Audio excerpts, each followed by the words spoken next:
ইতিপূর্বে মামলা রুজু হয়েছিল, সেই মামলার তদন্ত শেষে চার্জশিট দাখিলের অনুমোদন হয়েছে।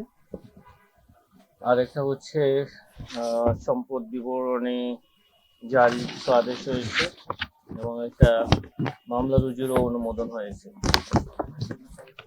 কয়েকটা বিষয় নিয়ে আমরা কথা বলবো।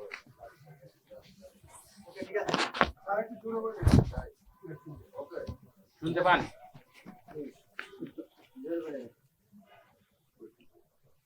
এজাহার নামীয় আসামি জনাব আসাদুজ্জামান খান ওরফে কামাল, সাবেক স্বরাষ্ট্রমন্ত্রী, বাংলাদেশ সচিবালয়, ঢাকা, 6/10/2013 খ্রিস্টাব্দ থেকে 23/7/2025 খ্রিস্টাব্দ তারিখ পর্যন্ত একজন পাবলিক সার্ভেন্ট হিসাবে অসাধু উপায়ে অপরাধমূলক অসৎ আচরণ এবং ক্ষমতার অপব্যবহারের মাধ্যমে জ্ঞাত আয়ের উৎসের সাথে অসঙ্গতিপূর্ণ 22 কোটি টাকারও বেশি মূল্যের সম্পদ অর্জন পূর্বক দখলে রাখা এবং নিজ নামেও 9টি ব্যাংক হিসাবে অপরাধলব্ধ 46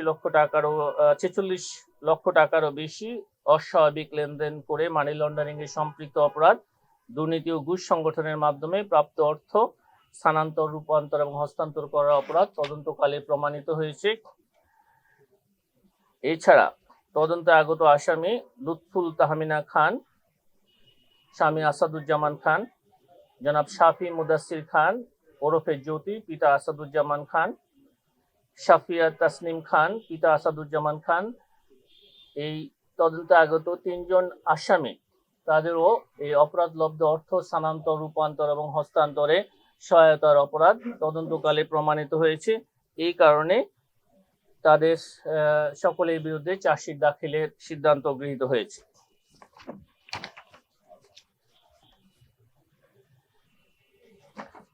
পরেরটাতে যাব। অভিযোগ সংশ্লিষ্ট জনাব মোহাম্মদ শামসুল হক টুকু, সাবেক সংসদ সদস্য, পাবনা 1 ও সাবেক ডেপুটি স্পিকার কর্তৃক জ্ঞাত আয়ের উৎসের সাথে অসঙ্গতিপূর্ণ 3,59 লক্ষ টাকারও বেশি মূল্যের সম্পদের মালিকানা অর্জন ও দখলে রাখার অপরাধ প্রাথমিকভাবে প্রমাণিত হয় কমিশন কর্তৃক। তার বিরুদ্ধে দুর্নীতি দমন কমিশন আইন 2004-এর 27-1 ধারা, তৎসহ দুর্নীতি প্রতিরোধ আইন 1947-এর সংশ্লিষ্ট ধারায় একটি মামলা রুজুর সিদ্ধান্ত গৃহীত হয়েছে। এছাড়া অভিযোগ সংশ্লিষ্ট SM আসিফ শামস, সাবেক মেয়র, বেড়া পৌরসভা, পাবনা, পিতা মোহাম্মদ শামসুল হক টুকু কর্তৃক জ্ঞাত আয়ের উৎসের সাথে অসঙ্গতিপূর্ণ 26 কোটি টাকারও বেশি মূল্যের সম্পদ অর্জন ও দখলে রাখার তথ্য প্রাথমিকভাবে প্রমাণিত হয়। তার আরো সম্পদ থাকতে পারে, এই বিবেচনায় তার প্রতি দুর্নীতি দমন কমিশন আইন 2004-এর 26-1 ধারায় সম্পদ বিবরণী দাখিলের আদেশ জারির সিদ্ধান্ত গৃহীত হয়েছে। অভিযোগ সংশ্লিষ্ট SM নাসিব শামস, সহযোগী অধ্যাপক, এনার্জি ইনস্টিটিউট, ঢাকা বিশ্ববিদ্যালয়, এবং মিসেস মুমতাহিন মুস্তফা, স্বামী SM নাফিস কর্তৃক জ্ঞাত আয়ের উৎস বহির্ভূত সম্পদ অর্জনের প্রাথমিক তথ্যাদি পাওয়ায় তাদের প্রতিও সম্পদ বিবরণী দাখিলের আদেশ জারির সিদ্ধান্ত গৃহীত হয়েছে। আপনাদেরকে অনেক ধন্যবাদ।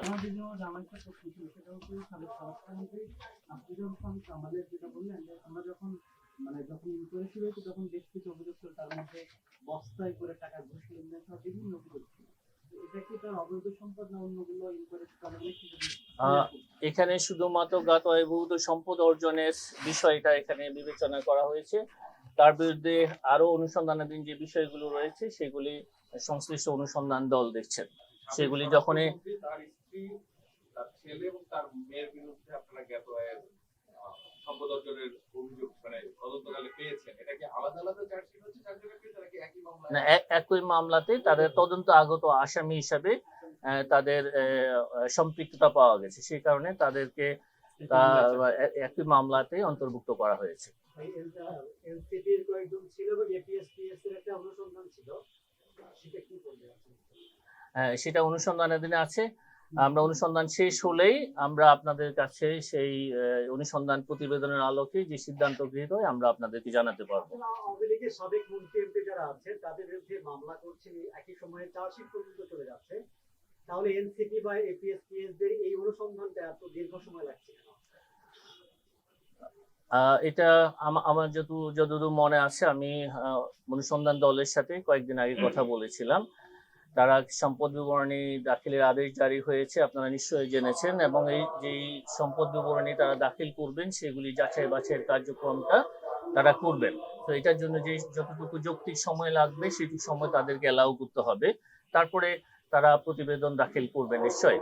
এই ব্যাপারে কমিশন যথেষ্ট সচেতন আছে, এবং আমরা মনে করি যে যৌক্তিক সময় শেষে প্রতিবেদন আমাদের হাতে আসবে। শেষ প্রশ্ন করতে চাই যে রূপপুর পারমাণবিক শেখ হাসিনা এবং তার ঠিকাদারদের যে অর্থ অনিয়মের অভিযোগ পেয়েছিল, এই তদন্তটা কত করে এগিয়েছে? এটা কি তদন্তের কথা বলছেন না অনুসন্ধানের কথা বলছেন? অনুসন্ধানের কথা বলছেন। ওই অনুসন্ধান কার্যক্রম চলমান আছে। আমার কাছে এই অনুসন্ধান দলের সাথে কথা না বলে আপনাকে আমি আপডেটেড তথ্য দিতে পারবো না, কোন পর্যায়ে আছে জেনে পরে জানাবো। আপনার মানে শেখ হাসিনার বিরুদ্ধে অনেকগুলো মামলা হয়েছে, আয় হয়েছে, দুদকের যে মামলা হয়েছে সেই ধারাবাহিকতায় আপনারা কি ফিরিয়ে আনার জন্য কোনো যেসব বিষয়গুলোতে ইতিমধ্যে সাজা হয়েছে বিজ্ঞ আদালতে, আপনি কি সেগুলির কথা বলছেন?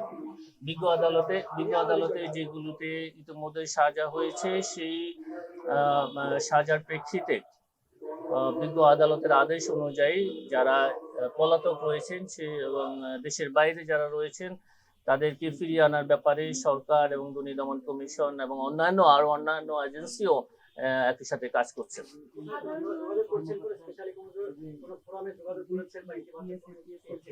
আমার মনে হয় যে ইতিপূর্বে আমরা এই সংক্রান্ত আপনাদেরকে কিছু তথ্য জানিয়েছিলাম। দুর্নীতি দমন কমিশনের পক্ষ থেকে পররাষ্ট্র মন্ত্রণালয়কে আমাদের সাথে যেসব দেশের এক্সট্রাডিশন চিঠি রয়েছে সেই চিঠির আলোকে সাজাপ্রাপ্ত আসামিদেরকে ফেরত আনার উদ্যোগ নেওয়া হয়েছে। আমি যতদূর জানি হয়েছে। আমি এই বিষয়ে বিস্তারিত আমি চিঠিটা না দেখে আপনাকে বলা সম্ভব না, তবে আমি যতদূর জানি আপনাদের সাথে শেয়ারও করেছি আমরা যে পররাষ্ট্র মন্ত্রণালয়কে দুদকের পক্ষ থেকে অনুরোধ করা হয়েছে প্রয়োজনীয় আইনানুগ কার্যক্রম গ্রহণের জন্য। অনেক ধন্যবাদ।